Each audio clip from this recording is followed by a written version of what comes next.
este recorrido por los palomares del este de la provincia de Zamora, principalmente en Tierra de Campos, hemos conocido algunas tipologías, hemos conocido el estado y la restauración de algunos de ellos, y también vamos a ver el estado de los que se han derruido, que realmente son los que nos van a enseñar las estructuras interiores y el origen. Este, por ejemplo, ahora mismo está derruido y colonizado, como ven, por decenas de conejos. Estamos en Otero de Sariegos y podemos ver por dentro un palomar, porque es de los muchos que hay derruidos, pero así por lo menos podemos conocer un poco cuál era la estructura de esos palomares y cómo estaban conformados. Bueno, realmente lo curioso es los interiores, ¿no? Los exteriores los vemos todo el mundo. Los interiores realmente son muy desconocidos, salvo por los propios propietarios, ¿no? Así que os decía antes que en un palomar consiste en tener una construcción y adaptarla a la biología, que son los nidos, o los nidos o pateras, que se suelen llamar, ¿no? Y los construían en los propios muros. Claro, ¿qué hacía el constructor tradicional para aumentar el número de aves dentro? Lo que tenía que hacer no era ni más ni menos que aumentar el número de paredes. ¿Para qué? Para sobre los propios muros interiores, por una cara y por otra, poder hacer más nidos, más nichos, con lo cual multiplicaba en el mismo volumen de construcción, multiplicaba por mucho el número de aves que podían contener. Así que aquí básicamente lo que hacía era, este es un palomar de tapial, que lo que se hacía era a base de tamales, y el tapial no es ni más ni menos que un conglomerado de arcilla con una cierta humedad y con un poquito de piedra, y lo que hacían era presionar, ponían unas puertas de tapiar sobre unos mínimos cimientos, de ahí el grave problema de los palomares de barro en Tierra de Campos, que no tienen cimientos y que se caen inmediatamente. Así que sobre un pequeño cimiento iban poniendo las puertas de tapiar, iban aprisionando lo que era la tierra que iban echando y la iban humedeciendo, y poco a poco las iban casando, iban construyendo todas estas paredes, ¿no? Tanto las exteriores como las interiores. Bueno, así que llegado el momento, lo que hacía el constructor era no construir solo la pared exterior, sino construir recintos interiores, de tal modo y manera que podemos ver en este palomar una nave exterior, más exterior, en anillo, que iría dando la vuelta perimetralmente a todo el palomar, una nave más interior, que sería esta que estoy señalando, y finalmente la nave interior, que es donde estoy. Este era un palomar cuadrado sin patio. Así que, ¿qué ocurría? ¿Cómo pasaban las palomas? ¿Cómo pasaba el propietario de unas naves a otras? Evidentemente por unas puertas que se llaman de acceso, que no tenían puerta, pero tenían la conformación de una puerta.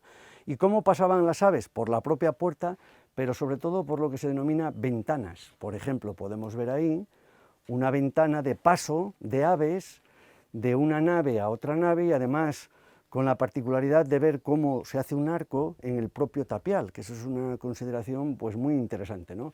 Y aquí, más cerca de mí, desde esta nave más interior, dijéramos se pasa a la interior completamente a través de esta ventana, también que está caída y que se puede ver la mitad del arco todavía ahí.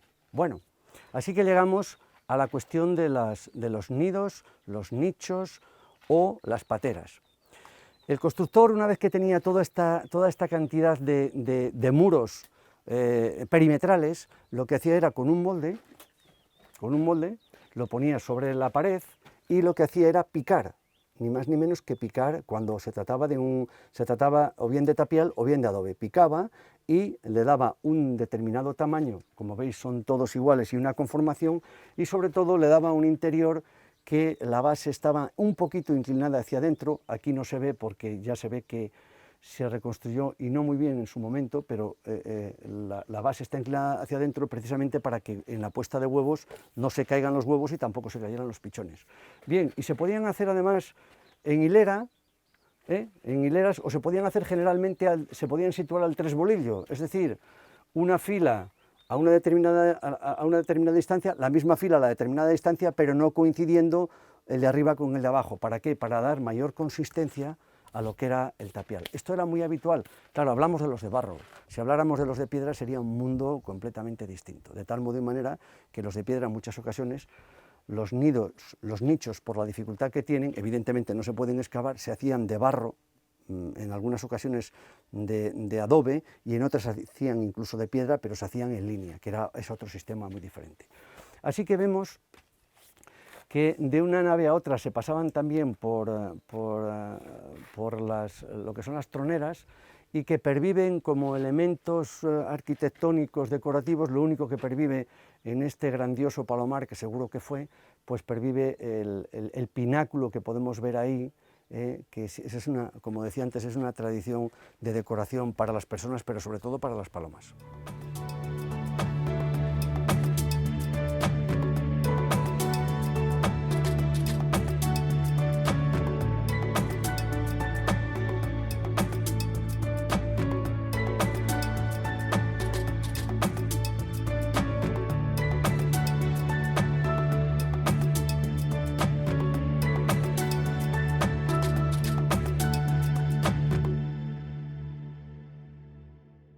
Otro de ruido, que es una pena, pero a nosotros hoy nos están viniendo bien, porque es la forma de conocer esas formas de construcción y esas diferentes tipologías.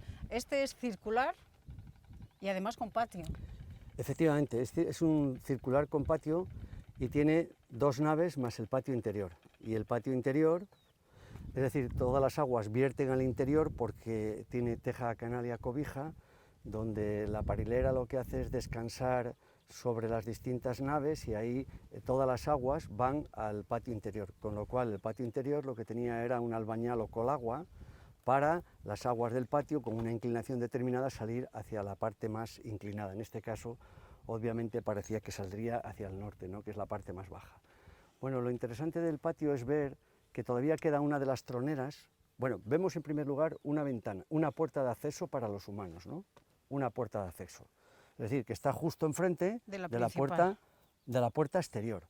Y habría ventanas, como vimos antes, ventanas para el paso de unas naves a otras para las aves, pero aquí desgraciadamente no las podemos ver porque están perimetralmente caídas la nave exterior y la interior. Y lo que sí podemos ver también es el mismo sistema de haber hecho los nichos al tresbolillo, ¿no?, para dar mayor consistencia al muro. Esto es, quizás la dificultad añadida que tiene este sistema, esta tipología, es que tanto los muros exteriores como los interiores son circulares, con lo cual era un poco más complicado porque esto era a base de puertas de tapiar.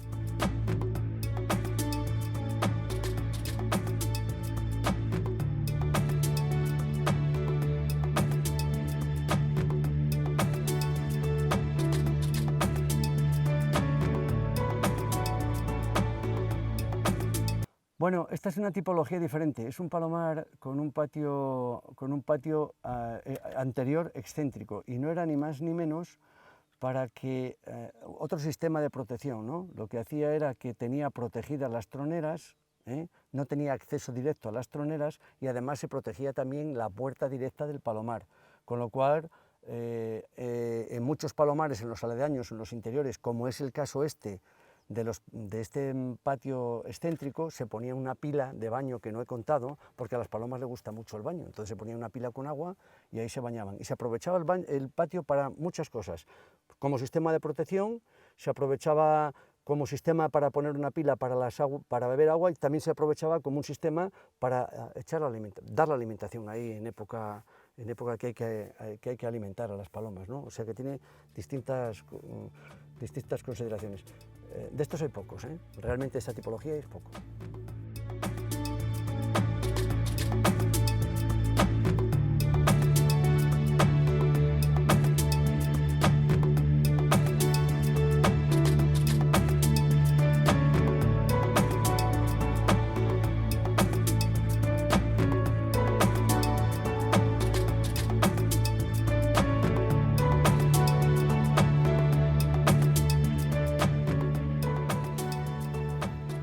Esta es una nueva tipología y además tú sabes que tiene un añadido.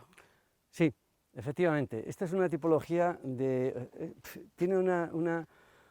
pues es una tipología que imita a los antiguos batisterios paleocristianos, ¿no? Es decir, una nave central con dos laterales, ¿no? Y lo que hace es que tiene un sistema de faldones, y en los faldones, justo en la fachada, se abren las pateras, se abren las troneras, y también las troneras se abren en los extremos de lo que es el rectángulo, ¿no? Bueno, en este caso se añade un castillete, que es muy clásico por esa tradición que viene también de antiguo, y unos pináculos, ¿no? En este caso lo que se ha hecho, y esto es un añadido posterior, es añadirle un patio exterior excéntrico, precisamente como en el anterior, para un sistema de protección, precisamente para las troneras y precisamente para la puerta y para muchas cosas, ¿no?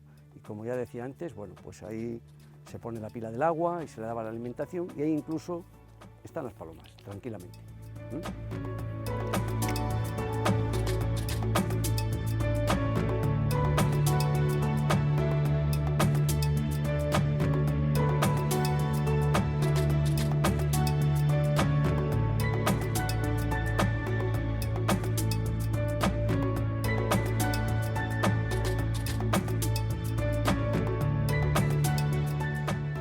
Estamos en Villamayor de Campos y hemos venido a uno de los muchos sitios que hay realmente concentración de palomares y además de diferentes tipologías. Hemos hablado de muchas cosas, tendríamos que hablar de muchas más, pero se nos ha quedado un poco en el aire los materiales de construcción y las estructuras y demás. Además aquí los vemos de los semiderruidos a los completamente recuperados o restaurados, y aquellos que ya queda, pues como los que hemos visto antes en Otero de Sariegos. Bien, pues básicamente, como me parece que decíamos al principio, se utilizan dos tipos de materiales, el barro y la piedra, los básicos. Como el constructor tradicional lo que hace es utilizar el material que más a mano se tiene, y aquí estamos en tierra de barro, pues aquí se utiliza el barro. Se utiliza el barro de dos maneras, en tapial y como adobe, ¿vale? Así que se utiliza también como aditamento y como factor decorativo a veces el ladrillo, que lo combinan, pero eso ha sido mucho más moderno y eso ha sido a partir del siglo XIX. Así que podemos ver palomares enteramente de barro, bien de tapial o bien de adobe, con algún aditamento de ladrillo que se utilizaba fundamentalmente para las esquinas, para los dinteles o para los cartabones finales. Cuando se hacía un palomar con tapial, lo que es el cartabón en los palomares rectangulares, como aquel de allí, se remataba, como el tapial siempre era rectangular, el tamal siempre era rectangular, pues lo que se hacía que para rematar ese cartabón se hacía con adobes, ¿de acuerdo? Ya hablaremos en su día del otro gran material, que es la piedra, que es mucho menos versátil. Por eso el barro es mucho más versátil para dar formas y tipologías. Y yo aquí lo que quería enseñaros era hablaros también del sistema de protección de los palomares, ¿no? Los palomares tienen fundamentalmente dos sistemas de protección. Hablaremos de los sistemas de protección que no hemos hablado, pero una cosa, al haber tanta concentración de palomares, ¿no serían competencia entre ellas a la hora del alimento las palomas? ¿O es que se ponían juntos precisamente para tenerlos más controlados todos? Efectivamente. Una de las características que tienen los palomares como construcciones que albergan este tipo de riqueza, que era la proteína, que eran los pichones y las palomas, pues hay sistemas de protección de los palomares, contra dos elementos fundamentalmente, uno contra los humanos, ¿no?, de dos piernas, y otro contra los animales que pudieran entrar dentro de los palomares. Por hablar del primer sistema, un sistema más elemental era hacer un palomar lo más cercano posible a la localidad. A continuación, hacer el palomar con la puerta en dirección a la localidad. ¿Para qué? Para que cuando salía el propietario lo primero que hacía era mirar la puerta del palomar, porque se robaban mucho los palomares. Estamos hablando de tiempos muy atrás, y estamos hablando de otro tipo de economías, estamos hablando de adquirir proteína. Bien, así que otro sistema de protección es el que podemos ver aquí, ¿no? ¿Por qué se hacen tantos palomares agrupados en una zona en concreto? Primero, por una cuestión de propiedad de la tierra, pero segundo, porque si yo pongo palomares donde hay más palomares y oriento la puerta hacia la localidad, lo que hago es que cuando salgo a vigilar, vigilo el mío y vigilo el del vecino. Y ellos, los vecinos, hacen el resto con el mío, ¿vale? ¿Más sistemas de protecciones para las personas? Pues lo que os decía, la propia tipología, ¿no? Que estén las troneras orientadas al exterior o que los animales salgan desde el interior y no se vea muy bien desde donde salen. Porque la otra preocupación que ha tenido siempre el arquitecto tradicional es proteger contra los animales que pueden hacer daño a las palomas, a los pichones o a los huevos y puedan entrar desde el exterior.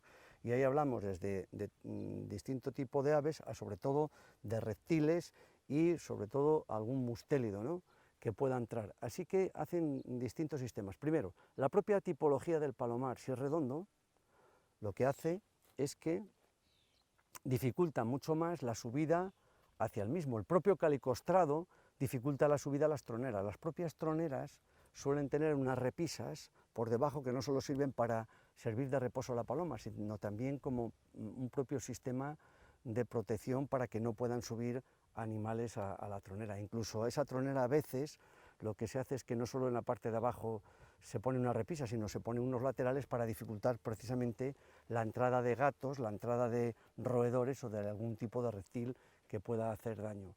En ese sentido, si viéramos el interior de un palomar ahora mismo, lo que veríamos es que los nidos no se hacen desde el suelo, sino que se hacen a una determinada altura del suelo. Igual que a una determinada altura del techo, se hacen hasta una determinada altura antes de llegar al techo. ¿Y por qué? Precisamente para evitar que determinados reptiles o determinados animales, incluso mamíferos, puedan trepar y reptar hasta los nidos y acabar con los huevos o acabar con los pichones. Así que hay un último sistema de protección, por decirlo de alguna manera, y es el veneno y teja boca abajo, como digo yo, ¿no? Era muy tradicional en los palomares, se ponía una teja boca abajo y dentro se ponía veneno.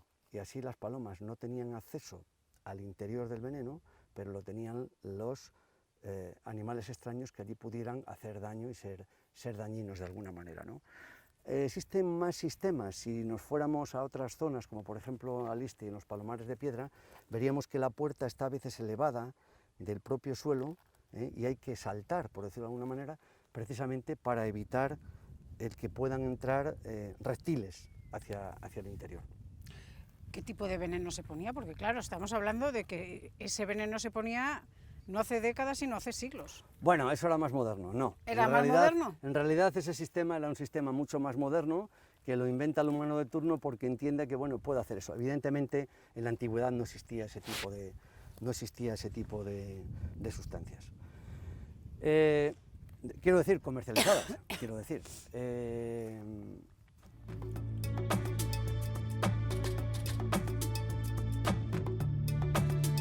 Ponte lo de los adosados. ¿Por qué se hacen palomares adosados?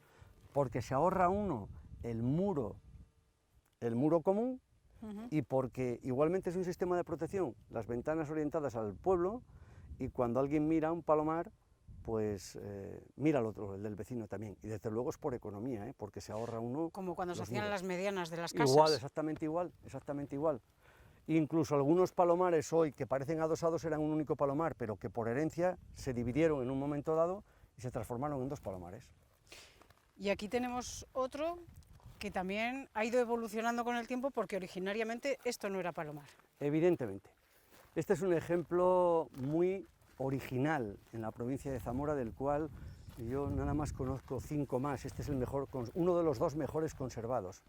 Así que yo a esto le denominé lo que se llaman palomares integrados, ¿no? Yo llamo palomares integrados a aquellos que están integrados en construcciones ya existentes, antiguas, por ejemplo, sobre castillos, sobre ruinas, sobre túmulos funerarios, como existe uno en Toro, el túmulo ciego, y hay unos palomares, hay 5 palomares en la provincia muy originales. Eran antiguos molinos de viento, así que estamos delante de un molino de viento, de un antiguo molino de viento, probablemente del siglo XVIII, probablemente, de finales del siglo XVIII, ¿de acuerdo? Así que los molinos de viento eran circulares, tenían un techo cónico, un tejado cónico, y lo que se hizo cuando perdió la funcionalidad el molino de viento, porque obviamente estamos en una tierra donde no hay ríos y tenía su función, el molino de viento tenía la particularidad de que tenía unas aspas, lógicamente con un tejado giratorio. Por ello, los molinos originalmente de aspas tenían 2 puertas, una enfrente de la otra, para que cuando el aspa giraba al lado de la puerta y no dejaba entrar, se pudiera utilizar la otra. Así que cuando perdió su funcionalidad, probablemente en el siglo XIX, en algún momento del siglo XIX, ¿qué se hizo? En lugar de derruirlo, lo que se hizo fue transformarlo. Se quitó el tejado cónico, se le hizo un tejado a un agua, se le abrieron unas troneras y lo que sirvieron los muros exteriores fue para hacer el cortavientos propio de las palomas, para resguardo de las palomas. Y lo que hicieron además fue tapiar la otra puerta, en este caso la puerta posterior, porque esta es la que mira a la localidad, y lo que harían interiormente, que yo no he tenido la oportunidad de entrar, sería probablemente, muy probablemente, por supuesto, dividirlo con naves interiores y hacer todo el sistema de nichos que hemos visto anteriormente. Con lo cual, ¿qué ha ocurrido? Transformaron una construcción que era un molino de viento y la transformaron en un palomar lógicamente circular y lógicamente sin patio. Pues bueno, existe otro ejemplo en este pueblo, en un pago que le llaman Los Molinos, que un palomar de barro completamente derruido, en este caso es de ladrillo, no sé si el ladrillo está por fuera del patio, y de piedra, entiendo que es de piedra el ladrillo, y existen además otro molino de viento que transformado en palomar ya derruido en Castroverde, de Campos, y si no recuerdo mal, existen dos molinos, otro en Malva, que todavía existe y se puede ver perfectamente hecho con la misma tipología que este, y dos palomares que eran antiguos molinos de viento, pero que eran originariamente de piedra. Uno en Samir de los Caños, muy bien conservado, que tiene incluso la rueda de moler empotrada en la cortina, y el otro en Belver de los Montes, por supuesto en un pago que se llama Los Molinos.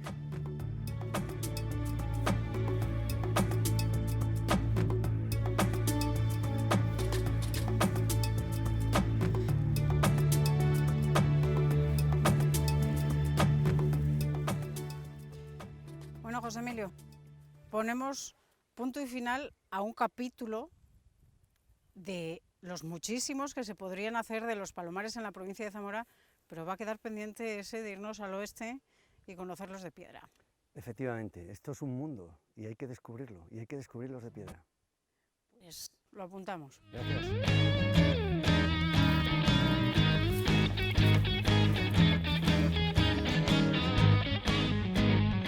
Cuidadín, es que con zapas aquí te puedo recomendar.